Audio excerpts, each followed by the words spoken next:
Alright, YouTube, we back on the 65 Impala. I got the new ignition in, but didn't need it.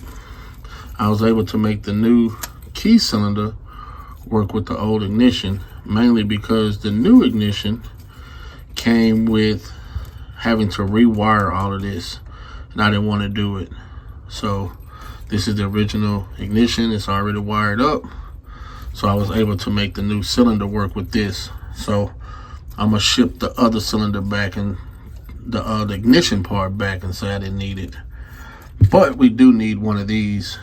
These right here are cross-threaded. It won't screw on here too good. So I'm just gonna leave it out like this until I can order another one of these. That way it'll mount up here. But I want to take all this wood grain trim off anyway, because they actually make a billet style. So I'm gonna take all of these off so I can peel this old wood grain off and swap it out with a billet. So all of this will be silver and brushed, and it won't have the wood grain, it'll be billet. So I'm not gonna put this back in just yet. We'll put that in later and try to get this billets, this old wood grain stuff off first. So all right, see y'all in the next clip. All right, y'all, we're finna try to put these headers on.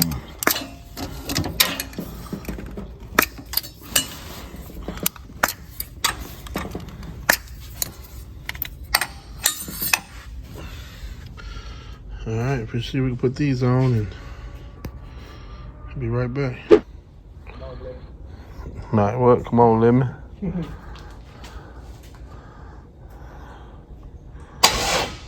go.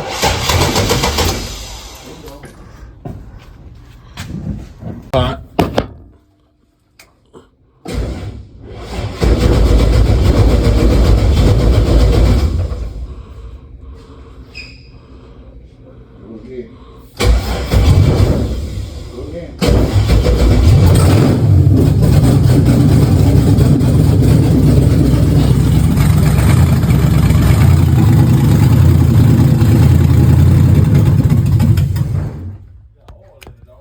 Yeah. What's up, YouTube? As y'all saw in the last two weird clips, I know it was weird. The last clip, I just had my phone sitting above on my dashboard because I was trying to crank it with the key. But as y'all heard in the little small clip, it runs good. We just got a little problem with the headers.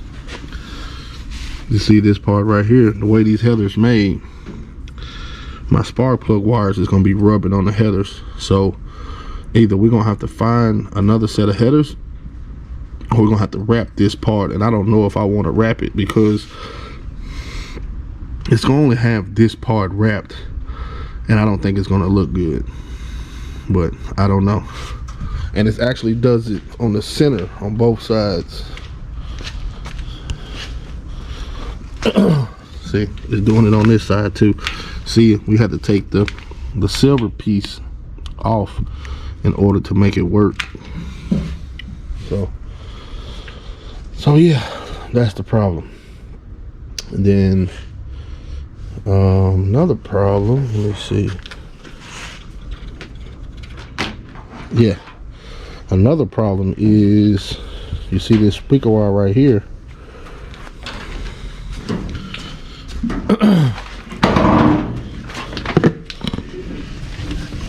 This speaker wire right here going to the ignition is our ignition wire. For some reason, we getting power from the switch to the fuse box, but from the fuse box to the starter, it's not getting power. So we just bypassed the whole wire and ran it this way just to see if that's the problem. And yes, it's the problem. So the original ignition works, so I didn't have to change that out, which I'm glad I didn't, because I didn't feel like repinning that switch. So it just, I had to do a little bit more homework to see exactly how the key snaps into the ignition switch. And once I figured out, you know, everything works. So I'm actually going to ship the new ignition switch back to eBay because there's nothing wrong with mine. I just didn't know how. I just wasn't putting the key cylinder in the ignition switch the right way. Oh.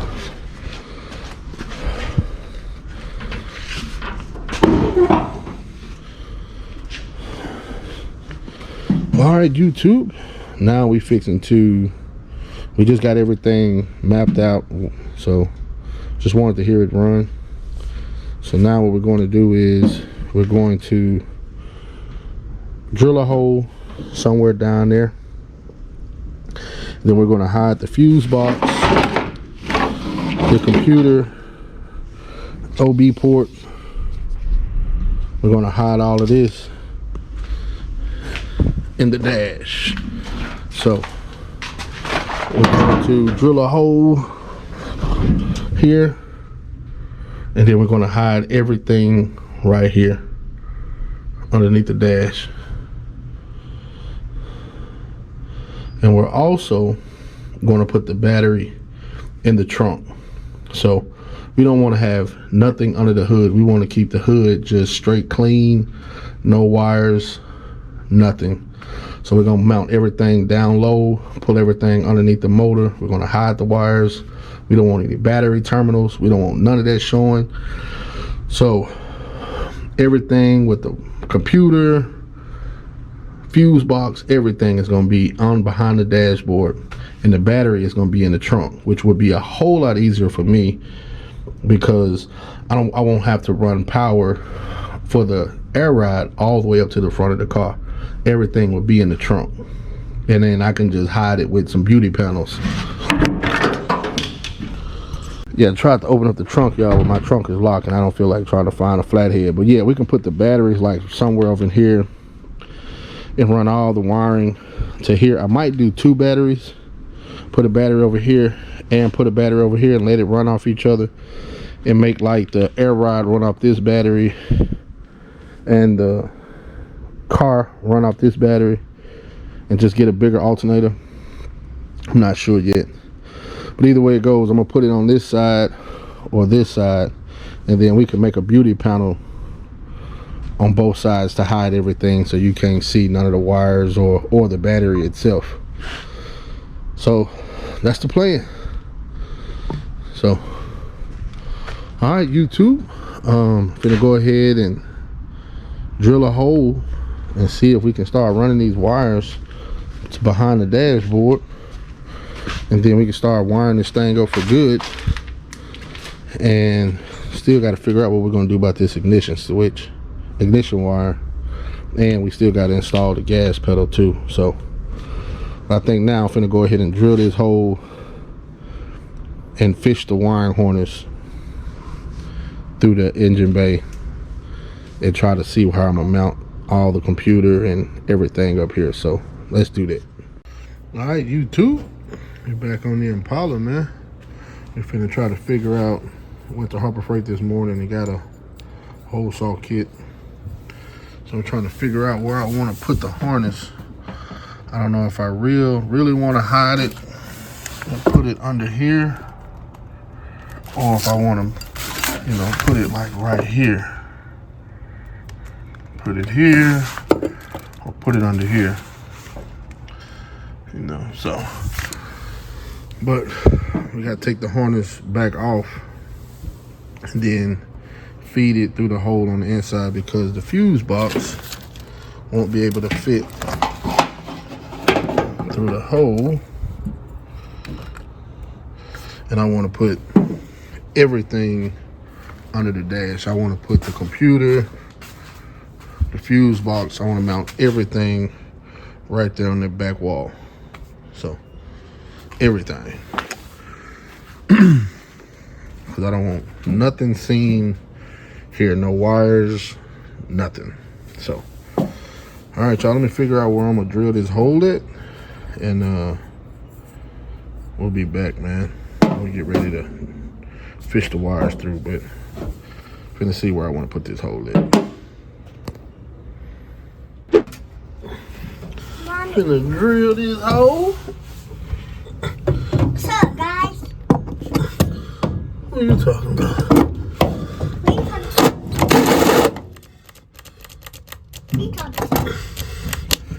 Daddy, why?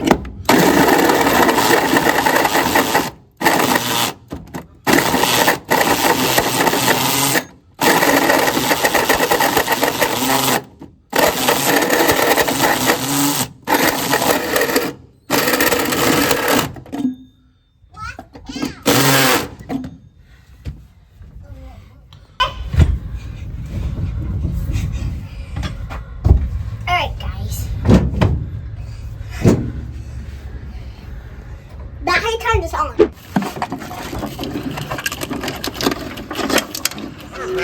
Perfect.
Actually, that's what I want.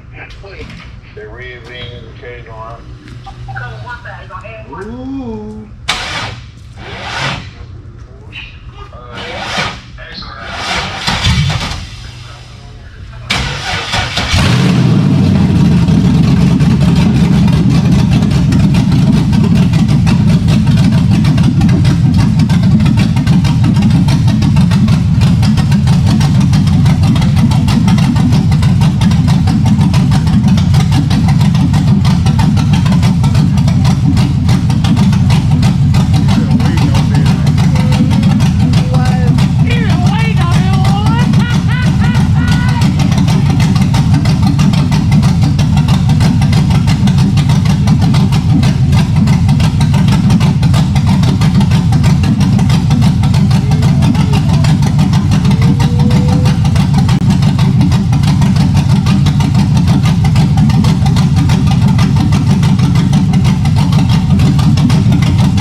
Hello, world. You a bad motherfucker, boy. No, put it back on. Yeah. Sounds good? You like how it sounds? Yeah.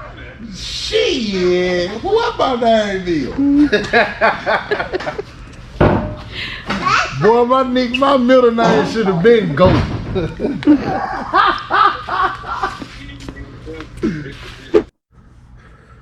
All right, YouTube. Y'all just heard it run, man. She runs good. Damn good. Nice little cam. Runs good. If y'all remember the last video, I said I was supposed to have been getting ready to load it up on the trailer to take it to someone else to have them wired up. But I was in my office talking to my guy Jarvis, man, and I was telling him what I was getting ready to do. And he was like, man, I got a cousin that'll come up here and wire it up with his eyes closed. And sure as shit stank. Hey, man, he did. So shout out to my guy E, man. He came up here, wired up. It's a good thing when you can meet people who is on the same level as you. We didn't even discuss how I wanted the car wired. And just when he came up here and looked at it, he was like, B, we got to do a wire tuck. I said that's exactly how I want it to look. No wires showing. So we was already on the same page since day one. We actually started it last Saturday and we just finished it up tonight. So when you guys saw the cell phone footage, that was the first time that we just plugged everything up just to crank it up. Today we actually took time out to, you know, drill the hole, put the wires where they need to be, and wire it up for the final time. So now it's just running everything to the trunk now. So we got these wires we got to run to the trunk. I also have to mount the computer and the fuse box. I got to mount it behind the dash. There's a few things that I got to order. I got to order some 0 gauge wire. I got to order a battery tray. It's a few things I got to order. Also got to get the drive shaft shortened. We've already installed it, measured it, and found out that we need needed to be like 63 1/4 inches long. So it's a little bit too long. So we got to get that done. Also got to buy a battery. So it's a few little things that I got to go ahead and get so we can wrap up the motor wise, because I actually want to get it running and driving before I do the disc brakes and the airbags. So all of that is going to be in part 9, running the wires, getting the drive shaft cut, getting it running and driving. That way we can move it to the lift, start the disc brakes, start the airbags. So I'm also going to order the fuel rail covers to go right here. I got an idea with that, so you guys got to stay tuned for that. I think it's going to all, my idea for it's going to all tie together. It's going to make everything look nice and neat. So that's it for part 8, man. Trying to think if I'm leaving anything out. I believe that's it. So kind of happy that my car didn't have to go anywhere, and my guy E was able to come up here and do it all up here. So man, and me and him got more projects that we're gonna do. So we finna LS swap the Regal, so stay tuned for the Regal. We done already got ideas for the Regal, so stay tuned for that video. That video should be coming up soon, right after this one. And man, I think that's it, man. So go ahead and subscribe, and see you guys in part 9.